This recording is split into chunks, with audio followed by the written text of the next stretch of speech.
क्रूस पे से कहा गया दूसरा वचन, दूसरा कलमा, दूसरी वाणी। मैं तो उससे सच कहता हूँ कि आज ही तू मेरे साथ स्वर्गलोक में होगा। कभी कभी हम ऐसे लोगों के बीच में फंस जाते हैं जिनके साथ बैठना हमें अच्छा नहीं लगता। बड़ा अजीब सा फील होता है, लोग हमारे बारे में क्या कहेंगे। अगर आप ट्रेन में जा रहे हैं, अगर आप फ्लाइट में हैं, बस में हैं, आपका रिजर्वेशन है, लेकिन आपके पास एक क्रिमिनल को लाके बिठा दिया जाए, हथकड़ी लगी हुई है उसके हाथ में, लेकिन उसकी सीट रिजर्व है आपके पास, आप चेंज नहीं कर सकते अपनी सीट, बड़ा अनकंफर्टेबल फील करने लगेंगे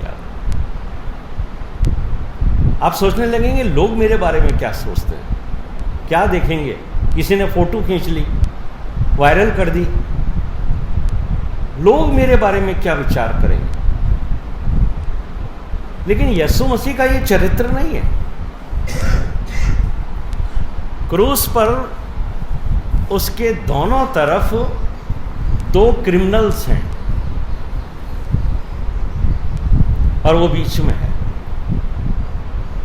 खुदावंद यीशु मसीह अपने जीवन में ऐसे लोगों के साथ संगति करते हुए जिन्हें संसार पापी समझता था, असहाय महसूस नहीं करते। जब वो मरियम मगदलीनी के साथ बात करते हैं जिसमें से 7 अशुद्ध आत्माएं निकाली गई, अनकंफर्टेबल फील नहीं करते। वो उस पापी स्त्री से बात करते हैं, वहां पर भी उसको बुरा नहीं लगता। या वो सामरी स्त्री से बात करते हैं, उसके चेलों ने तो सोचा कि किससे बात कर रहा है, लेकिन यीशु मसीह को उससे फर्क नहीं पड़ता कि लोग क्या सोचते हैं। जक्कई के घर वो चला गया, उसने ये नहीं सोचा कि लोग जक्कई को पापी समझते हैं, महसूल लेने वाला समझते हैं, लोग मेरे बारे में क्या सोचेंगे कि मैं इसके साथ खाना खाता हूँ। और यही समस्या थी कि जो फरीसी थे, शास्त्री थे, वो यीशु मसीह के चेलों से कहते थे कि तुम्हारा गुरु पापियों के साथ क्यों उठता बैठता और खाना खाता। हमारा सोचना और खुदावंद यीशु मसीह का सोचना फर्क है। हम अपनी इज्जत को सोचते हैं, लेकिन खुदावंद यीशु मसीह का क्या मिशन था कि वो पापियों को ढूंढने और उन्हें बचाने के लिए आया। और जीवन के अंतिम समय में जब वो क्रूस पर है तो 2 डाकुओं की संगति उसको करनी पड़ रही है। एक डाकू है जो जीवन के अंतिम समय में भी बड़ी कड़वाहट से भरा हुआ है।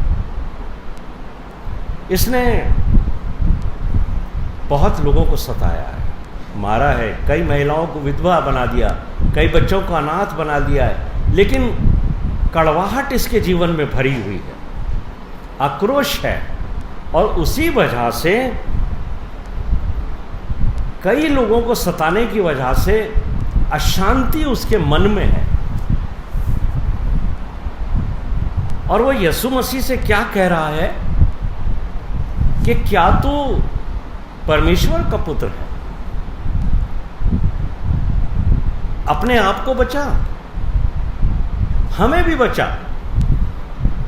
उसकी आत्मा तो मरी हुई है, लेकिन अंतिम क्षण में जो अपॉर्चुनिटी उसके पास आई है वो भी वो खो रहा है कि अपने पापों का अंगीकार करे, बल्कि वो यीशु मसीह को इस्तेमाल करना चाहता है कि अगर ये खुदा है, खुदा का बेटा है, तो ये खुद भी क्रूस से उतर आए और हमें भी बचा ले। लेकिन यीशु मसीह ने उसको कोई जवाब नहीं दिया, उसकी इस बात का कोई जवाब नहीं दिया। यीशु मसीह एक क्रिमिनल की बात को कोई महत्व नहीं दे रहे। वो अपने आप को जस्टिफाई नहीं करते या अपने को साबित नहीं करते कि हाँ मैं खुदा का बेटा हूं, मैं अभी उतर सकता हूं, क्योंकि यीशु मसीह जानते हैं कि उसका मिशन क्या है, वो क्यों आया था, क्यों स्वर्ग से उतरा था। यूहन्ना का 6वां अध्याय उसका 38वें पद में स्पष्ट तौर से यीशु मसीह ने कहा है कि मैं स्वर्ग से इसलिए उतरा हूं कि अपने पिता, अपने परमेश्वर, अपने भेजने वाले की इच्छा पूरी करूं, ना कि मैं अपनी इच्छाएं पूरी करूं।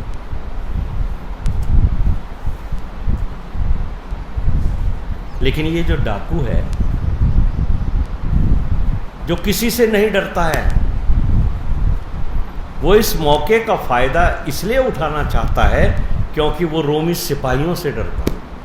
उसको मालूम है कि ये रोमी सिपाही जो हैं वो ऐसी कड़ी सजा देते हैं, इतनी कड़ी सजा थी पूरी दुनिया के अंदर। रोमी सिपाही अपनी सजा देने के तरीकों के लिए प्रसिद्ध थे और वो जानता है कि अब मैं इनके हाथ से नहीं बच सकता, इसलिए वो कोशिश कर रहा है कि यीशु मसीह के द्वारा अपने आप को बचा ले। कई बार हमारे सामने भी ऐसे अवसर आते हैं जब हम पापों से छुटकारा प्राप्त कर सकते हैं, पापों का अंगीकार कर सकते हैं, लेकिन हम उन पापों से छूटना नहीं चाहते।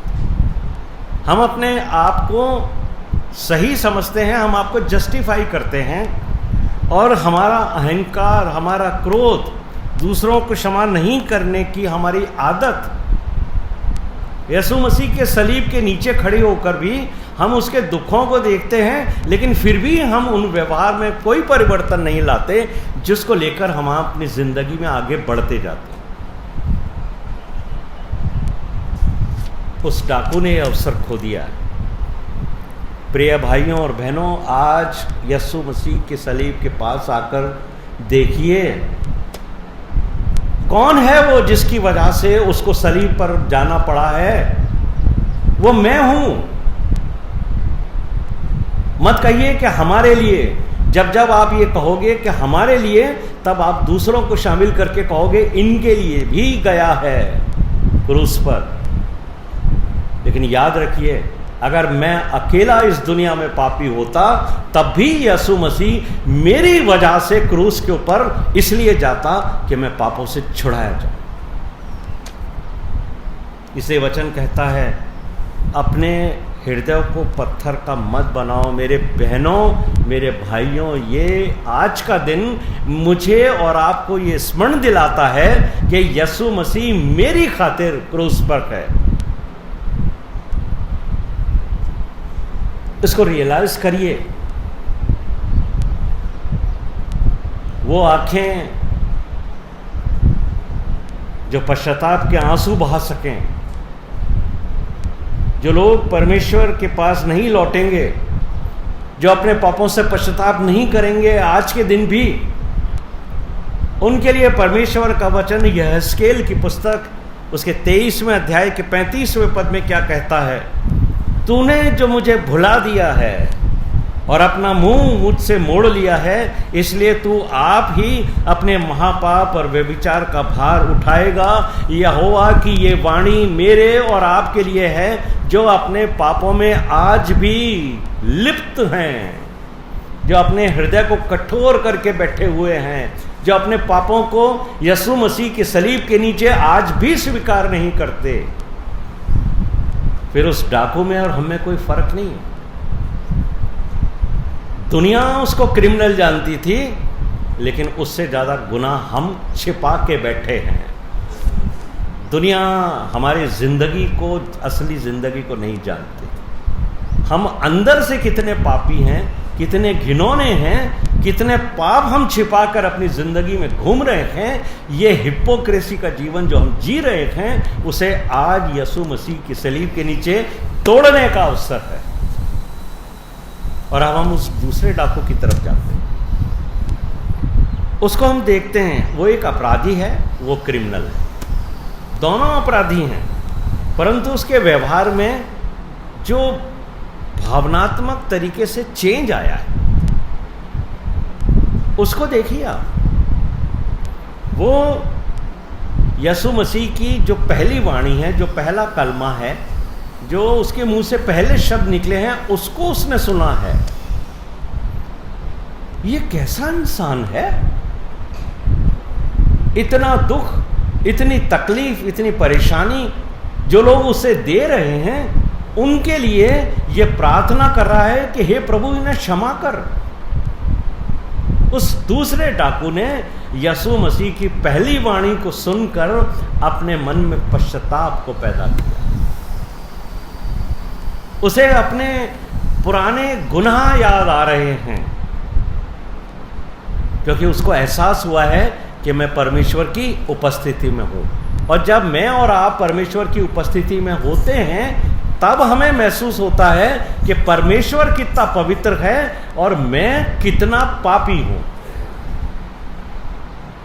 ऐसे एहसास नहीं होता। आज इस इबादत में मैं और आप इस बात को महसूस करें, परमेश्वर कितना पवित्र है। और यदि आपने आज तक अपने पापों की क्षमा प्राप्त करके उस जीवन को नहीं अपना लिया, तो महसूस करिए कि आप परमेश्वर की नजर में कितने पापी। और ये दूसरा डाकू यीशु मसीह की पवित्रता में आने के बाद उसके जीवन को देख रहा है। उसने जान लिया है कि इसने कोई अपराध नहीं किया, इसीलिए वो जो दूसरा डाकू है उसको ये स्पष्ट तौर से कह रहा है। लूका का 23वां अध्याय उसके 40वें पद में एक ग्लानि है उसके हृदय में, पश्चाताप की भावना उसे मसीह के करीब ले आई है, और अब उसे अपने साथी पर क्रोध आ रहा है। कैसी बातें कर रहा है? इसलिए उसने अपने साथी से कहा है, लूक चैप्टर 23 वर्स 40, क्या तू परमेश्वर से नहीं डरता? अरे हम तो न्याय के अनुसार दंड पा रहे हैं। ये कहना ही कि हम न्याय के अनुसार दंड पा रहे हैं, अपने पापों की एक्सेप्टेंस है, अपने पापों की स्वीकृति है। और वो अपने साथी को याद दिला रहा है, हम दोनों ने पाप किया है। और जब हमें महसूस होता है कि हम पापी हैं, तब हम यीशु मसीह की शरण में जाते हैं। और हमें दया को प्राप्त करने के लिए आज भी यीशु मसीह की शरण में जाना चाहिए। अगर हमारे पाप क्षमा नहीं हुए हैं तो हमें दया की आवश्यकता है, और अगर हमारे पाप क्षमा हो चुके हैं तो हमें अनुग्रह की आवश्यकता है। भजन 51 उसका 17वां पद, टूटा मन परमेश्वर के योग्य बलिदान है। ये डाकू का मन टूट चुका है, उसको रियलाइज हुआ है कि मैं पापी हूं, हम पापी हैं। इसलिए वो ये कह रहा है कि हे परमेश्वर, तू टूटे और पिसे हुए मन को तुच्छ नहीं जानता। भजनकार ने इस बात को मेरे और आपके सामने स्पष्ट रख दिया है कि अगर हम आज टूटे हुए मन को लेकर परमेश्वर के पास जाएं और कहें कि हे प्रभु, मैं पापी हूं, तो भजनकार कहते हैं कि तू हे परमेश्वर टूटे और पिसे हुए मन को तुच्छ नहीं जानता। और यही टूटा हुआ मन इस डाकू को यीशु मसीह के से ये विनती करने के लिए उत्साहित करता है, जो लूका के 23वें अध्याय के 42वें पद में लिखा है कि हे यीशु, जब तू अपने राज्य में आए तो मेरी सुधि लेना। हे प्रभु, जब तू मुझे, उसने प्रभु करके यीशु मसीह को स्वीकार कर लिया है। ही इज लॉर्ड, ये प्रभु है। और जैसे ही उसका जो पत्थर का दिल था टूटकर जब मांस के हृदय में बदल गया। इस दुनिया में कोई चमत्कार नहीं होता, कोई चमत्कार इस दुनिया में है नहीं। सिर्फ एक चमत्कार है जो ओल्ड टेस्टमेंट में खुदा ने कहा है कि मैं तुम्हारे पत्थर के हृदय को मांस के हृदय में बदल दूं। यह है चमत्कार। ये इविल स्पिरिट निकाल देना, लंगड़े चलने लग जाना,